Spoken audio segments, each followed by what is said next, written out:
and another budget Motorola smartphone that I'm going to be looking at, and today it's going to be the Motorola G60s. Now, I've had my SIM card slapped inside the G60s for around a week, and this is my experience talking about the camera, performance, the price and all that sort of stuff on the G60s. So if you're interested and you like videos like this, don't forget to hit the subscribe button and let's get into it. So I'll start with the display as I always do. It's a massive 6.8 inch 120Hz IPS LCD display which supports HDR10. It's a decent display with good brightness and outdoor visibility, but being an LCD, of course you don't get the very deep blacks and clean whites that you would get from a AMOLED screen, but it's still a respectable screen, if not amazing. And being such a large screen, video and games are very immersive, which does boost the experience of using this phone. And with that 120Hz refresh rate, navigating through the interface is very smooth and responsive. Now, of course, for those of you with smaller hands, a 6.8 inch display phone may be a little bit too large, but in fairness, it's not a huge amount bigger than the G30, so you may find it easier than you think to handle. And in the top center of the display, you get a 16 megapixel f2.2 selfie camera. And one other thing to note, as with other Motorola phones, there isn't a pre-applied screen protector on the G60s. However, with this one, I haven't put one on, and so far it's still scratch-free. That is despite not having any official Gorilla Glass to speak of. Build quality is to be expected for a budget smartphone. It's an all-plastic build, but a unibody design, so all the sides and the back of the phone are in one piece. Now, personally, I don't love the finish of this phone as much as, say, the G30. I personally think it feels a little bit cheaper, but having said that, there is no flex when you gently push on the back. But just personally for me, I do prefer other Motorola's in terms of build quality. Also on the back of the phone, you'll find your fingerprint scanner, which is nice and responsive, and this can also be customized to bring down notifications if you prefer. On the top of the phone, you have a 3.5mm headphone jack and a microphone. And on the bottom there's another microphone, USB-C charging port and a single firing speaker. So unfortunately the G60s misses out on stereo speakers. But here is a sample from the single bottom firing speaker.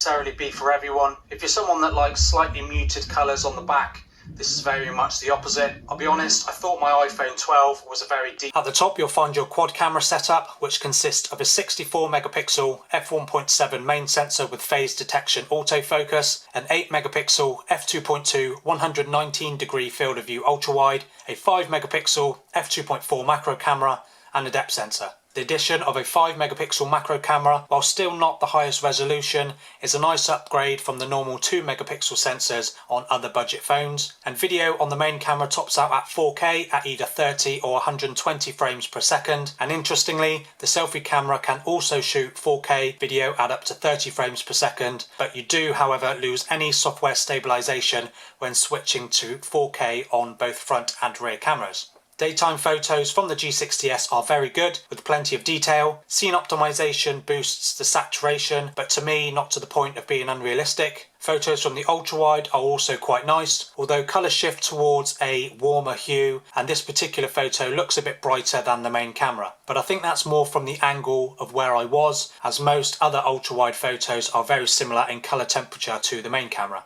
And if you compare the same ultra-wide shot from the Galaxy A22's 5 megapixel ultra-wide, the G60s is clearly the better photo, but against the even cheaper Motorola G30, they are very similar, with the G60s photo ever so slightly more detailed and more saturated. But either way, both are better than the Samsungs. Macro shots are of course less detailed, better than you'll find than from a 2 megapixel sensor, but colours look dull in comparison to the main, which again is to be expected. And selfie photos come out nice and detailed with natural skin tones, with portrait mode doing a good job of separating the subject from the background. The Motorola G60s comes in just one RAM and storage option, 6GB and 128GB of storage, which can be expanded via micro SD up to 1TB. Luckily for most people, there should be plenty of RAM and storage for everyday use, but if you're someone that does a lot of multitasking, then a phone with more RAM may be a better option for you. As for software, you get the usual stock Android experience that you get from other Motorola devices, and the G60s is running Android 11 out of the box. Now, Motorola aren't known for their speedy software updates, but being a newer phone, one would hope that this would be on Motorola's agenda for an Android 12 update. The The Motorola G60s is equipped with a 5000 mAh battery, as is found in many budget smartphones. This offers all-day battery life with intense use. 2 days can easily be achieved with light use, and one thing that sets the G60s apart from other budget Motorola devices is the G60s supports up to 50-watt fast charging, which Motorola claim can get you 12 hours of use from 12 minutes of charging.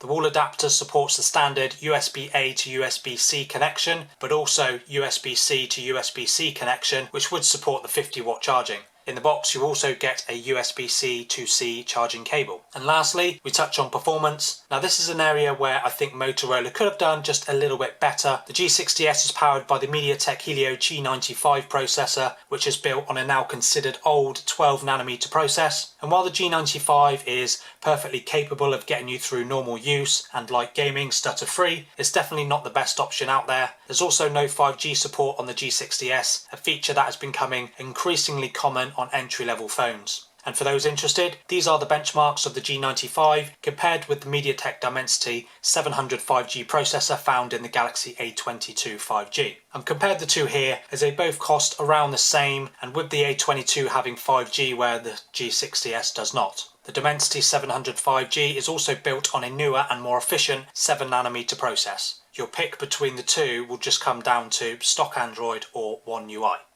Okay, so alternatives to the G60s. In terms of Motorola phones, of course, you've got other phones in the G series, such as the G10, the G30, and of course the G50. Now, I've got separate videos on the G10 and the G30, so be sure to check those videos out as well. I've not personally tested the G50, but it does have the benefit over the G60s of having 5G, so that's something to maybe consider. Away from Motorola, you have got the Samsung Galaxy A22 5G. Now this comes in at an almost identical price, but does have the benefit of having a MediaTek Dimensity 700 5G processor. So that is something that it does have over the G60s for around the same money. But of course, you are stuck with a One UI experience over the stock Android experience of the G60s. So you just have to make the decision there as to whether you prefer One UI or a more stock Android experience. It still has a high refresh rate display, but it's dropped to a 90Hz display over the 120Hz found on the G60s. It shares the same 5000 mAh battery, so battery life should be similar, but it does fall down in the camera department, having a 48 megapixel main sensor, which is still very capable of taking some nice photos. But the ultra-wide camera is dropped to a 5 megapixel, down from the 8 megapixel found on the G60s, and the G60s takes considerably better ultra-wide photos than what the A22 5G does. And then of course you've got other phones from the likes of Xiaomi, Realme and Oppo. The Xiaomi Redmi 10 has just released, and that is available on Amazon for around 160 quid. That also comes with a 90Hz display and a plethora of other nice features at a very low price. So do let me know in the comments if that's a phone that you'd like me to take a look at. But again, let me know in the comments as well what you think of the G60s. Now, is it something that you would consider getting even though it lacks 5G, or is there another phone that you would like to pick instead? Let me know in the comments, and thank you for watching, thank you for sticking around, and I'll see you in the next one.